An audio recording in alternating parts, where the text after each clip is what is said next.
Happy Monday, everyone. You made it through the weekend. We're going to talk XRP price action along with the big pundit out there saying, yo, XRP is manipulated, and wait until you see the proof. We're also going to talk about Binance turning over a new leaf, and the new CEO is like, yo, we're going to grow this business legitimately.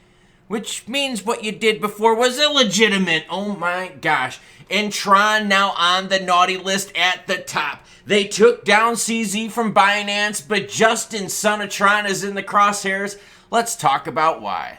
Starting it off with your comments, and we got a good one. John Wayne says, Klaus, you hit the nail on the head again. This has a lot to do with the movement of the U.S. dollar in the oil markets. The dollar is really backed by oil. The U.S. unfortunately punishes countries by oil embargoes and sanctions, which invariably backed oil. I totally agree. And the U.S. has used that tool way too much, in my opinion. And guess what, everyone? They put sanctions on Russia, and what does Russia do? They do things to avoid the sanctions. So really, does it even work? Bitcoin sitting at 36,917, paying close attention because that rally to 38 is on pause right now. ETH 2024 XRP highlighter show down 3% last 24 hours, sitting at 60.2 cents. With XLM right now sitting at 11.6. Binance's new CEO says the company is transitioning to a corporate structure. That's a really, really good thing because Mashinsky, Sam Bankman-Fried, Do Kwon, all of those people out were the heads of their company, and they made bad choices at the helm. In fact, Mashinsky was one of them where the board was like, yo, dude, you cannot offer that much yield. You know what Mashinsky said? Screw you guys, I'm going to double it. Yeah, and then the company went like under shortly after. So moving to a corporate structure is great. Richard Tang, Binance's new CEO, has outlined the company's vision with him at the helm. He revealed that Binance will now embrace a conventional corporate structure that brings transparency to its board of director, office addresses, and financial standing. The new approach would represent a fundamental shift from the previous Binance structure, which championed the idea of being a decentralized entity with no widely known physical offices. So again, Binance now looking to be more compliant. So a risk factor in the crypto industry, the Binance implosion, looks like we're going to be able to mitigate it with being open to the public out there. This is good. This is a ticking time bomb that's avoided. This is from the new Binance CEO, Tang. As we usher in the next phase of Binance's responsible growth, I'm excited for the opportunity to engage in the meaningful conversation with global policymakers, unlike CZ, who didn't even want to deal with him. In fact, CZ was like, you don't even understand how to audit crypto. Yeah, no one understands how to audit crypto. You're just too stupid. That's what CZ was saying. No wonder regulators were pissed at him. He says he wants to ensure that investors remain confident in the industry's future and to engage and educate the next billion users so that we work out long-term sustainability of crypto. Freaking amazing to hear that kind of stuff. And you know what? He says exactly what we talk about on this channel. He wants to get crypto investors more confidence. That is key because with more confidence comes more money. By the way, as always, any article you see in this video along with all my other ones will be linked in the, yes, everyone, description below. Love the blue silk suit, my good guy. Looking fly. But here is Tang's first blog as a Binance CEO. You're welcome to read it. All right. So we took down CZ's Binance. We've taken down Do Kwon. We've taken down Alex Mashinsky. We've taken down Sam Bankman-Fried. But now we got to take down Justin Sun. And the crypto market will be way better for it. Now, I know what's going to happen because there were some of you out there that were simping on CZ's nutsack, and you were ripping on me saying that CZ was the savior of crypto. If he was the savior of crypto, why did the market react so positively with him being gone? Why is the new CEO saying, yo, we're going to totally do things differently at Binance. We're going to work with regulators. We're going to have a corporate structure. We're going to make all of our policies and stuff like that known. Yeah. Duh, what Binance was doing was faking the funk before. Tron wallets tied to Hamas funding. Here's Israel's intelligence data. I'm going to share some stats with you, and I'm bringing this up because, look, we saw CZ taken out, and we know Justin Sun is the next one. We've talked about it on the channel time and time again. Do you know that CZ and Justin Sun were like the only two crypto exchanges out there that said they were growing during this bear market, that volume was through the roof? Now, mind you, this is while we saw an over 90% reduction of trading in India, one of the biggest countries out there, a massive reduction in trading in the United States, another big one out there, a massive reduction in Eurozone, another one out there, a massive reduction in the Asian market, another one out there, yet somehow, with the reduction of volume globally, Binance And Justin Sun's Tron, Hubi, HTX, were able to keep growing. Now, come on, that's because you were helping out terrorists and illegal activities, man. No wonder you got the crosshairs on you. Let's learn, though. This year saw 87 blockchain coin seizures in Israel, including 39 wallets tied to Hezbollah, 26 to Islamic Jihad. In addition, 56 Tron wallets were linked to Hamas, with 46 tied to a Gaza-based money exchange organization called Dubai Co. Ooh, money laundering. Weeks after the attack, Israel revealed that its largest known seizure cryptocurrency is suspending approximately 600 accounts linked to Dubai Co. Holy crap. Due to the aid that they provide to Hamas terrorist organizations, in particular its military arm, and transferring funds on a scale, that's why they went after him. Hayward Wong, a representative for Tron, and this is what pisses everyone off. A representative for Tron said, in theory, right, US dollars could also be used for money laundering. And you know what? You're right. You're totally right. You could buy some art. Art, by the way, is like the easiest way to launder money. You want to buy some art? Launder money. That's totally easy. Okay, I get it. US dollars are used. But that's like you saying, you know what? I'm doing illegal stuff, but they're doing illegal stuff too. Pay attention to them over there. No. Don't look at me. I'm doing naughty stuff, but pay attention to them over there. They're doing it too. Dude, this is exactly the same approach that CZ and Binance have. Skating around stuff, pointing the finger to other people, saying, oh, you can't get mad at us because what about all the people with this is going to get them in trouble. And you know what? Bet you within a year from now, they're going to take down Justin Sun, and I wouldn't be surprised if it's the United States Department of Justice that does it, because they're the ones that took down Binance. And Justin Sun out there, now the only one going, oh my God, my exchange is making so much money, we're growing so fast. How are you growing so fast when no one's playing in the crypto markets anymore? The overall volume is down globally in some spots to 99%. Yes, certain Eurozone countries are down 99%.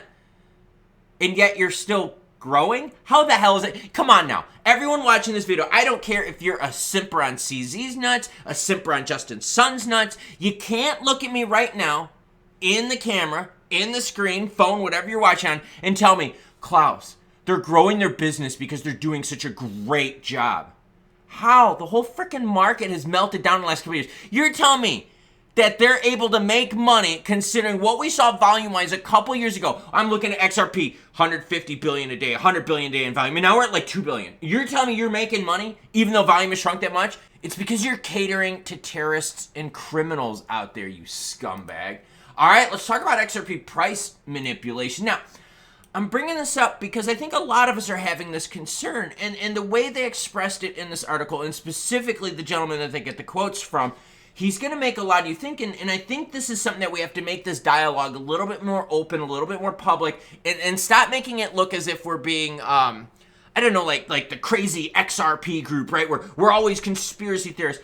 Some of this stuff just seems really fake, though, doesn't it? Pundits say XRP price is manipulated, claiming despite all developments, XRP is not rising. In a recent tweet, Edward Farina, the manager at Alpha Husky Club and XRP Healthcare's head of social adoption, said this. In parallel, he argued that while XRP has failed to experience a sustained bullish market, it appears to be a different case for other less significant cryptocurrencies. Specifically, Farina claimed that seemingly insignificant projects experience a surge in the price upon securing subpar partnerships. Based on his observed turnout, he concluded the price of XRP suffers manipulation. I want you to think of all the projects out there that have made big news on partnerships. And the partnerships have turned out to be crap, right? Partnership equals bullshit. That's honestly the truth in crypto right now.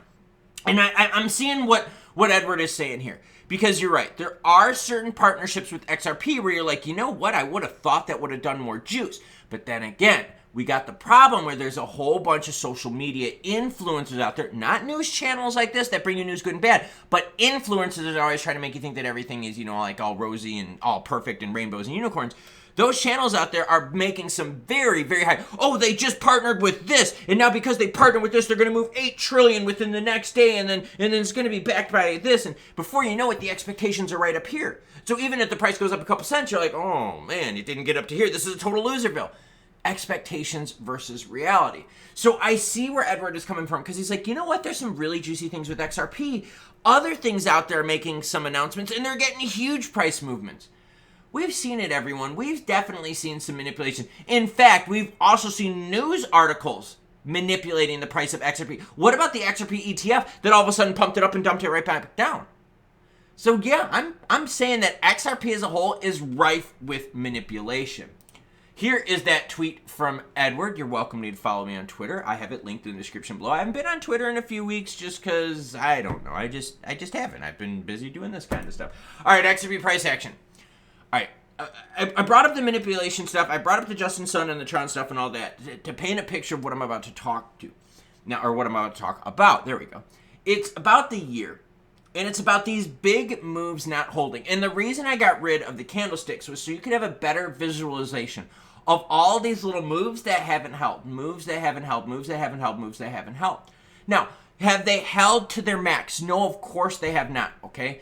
Early move, beginning of the year, held, came back down. We saw with the banks, right? There was a negative move, then it kind of went back down. We saw, again, right, just Torres action. We saw, again, BTC ETF action. But when you look at it, the moves aren't retracing all the way back to their origin, which is huge because when you stack it up for the year, look at this. Look at the growth we've had for the year. Does this mean that XRP has reached their bottom? If we start thinking that, hey, the worst is behind us, XRP has reached its bottom, we go back to what, everyone? We go back to the idea of confidence in crypto. So now if people have more confidence, and that's why I brought up Tang and his statement regarding confidence in crypto and how confidence will usher in more money and more growth, if we start looking at XRP this way saying, yo, when we zoom out, maybe we did hit the lowest part in the last part of 2022 and the early part of 2023. Maybe that was the bottom. Maybe we're done with it. And if that's the case, that'll usher in more confidence that we can start making more moves that will hold, and hold. Now, if the market out there is like, yo, I don't know, I think we could retest all this action back here, then obviously no confidence. People will pull money out of the market and you'll see the price retreat. But right now, the vibe of the market is this. Look, do we feel like XRP is being manipulated? You bet your butt. All the fake articles, the fake news, all the hopium crap out there, all the XRP buyback stuff, the BRICS XRP. I mean, it's all crap, okay? But what's important about this is seeing that all of these moves, especially the real ones, okay, the ones that are actually based on real news, they're actually holding some of their value. Now, are they holding the peaks like we see with Torres? No. But look at this, right? Pre-Torres right there at 47, post-Torres 50 cents. All right, look at this. All right, banks, right? Remember when the S banks went up? XRP went up to 52 cents, went back down to 45. But higher than it was right before the move, which had it at what, everyone? 40 cents. So you're seeing we're not retaining the full move, but we are retaining some of it. And when we stack those moves together and you zoom out, you look at big green on the screen and think, hey, wait a minute. Maybe the worst is behind us, and you're going to start seeing more and more confidence in XRP. Market manipulation with crypto and XRP is a huge, huge problem. In fact, I'm going to go out on a limb and I'll say this. Of everything that I've been covering financially my whole life, and I started trading back in the late 90s, early 2000s with the .com action, I can tell you, I have never seen another item out there manipulated as heavily as XRP. I have never seen as much fake news before. I have never seen as much fake tweets before. I have never seen so many trusted media outlets report fake stories about something, and I don't know what to tell you. That has to deal with confidence. So I'm totally with Edward on this. I do think there's some definite manipulation there. But I also think part of the problem is those expectations are so high that even if we come up a little bit, people are like, yo, we didn't meet these expectations, so it was a loss. And when you look at it, it's not a loss. That's why I just showed you the chart in the previous segment. When you look at all those little moves and you stack them, it's adding up to something juicy. We call that incremental growth.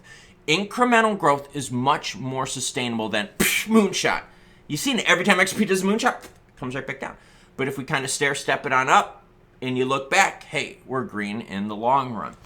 Now, the whole situation with Binance and Justin Sun and Tron and HTX and Huobi, that's going to play out, I think, just like the whole Binance CZ situation.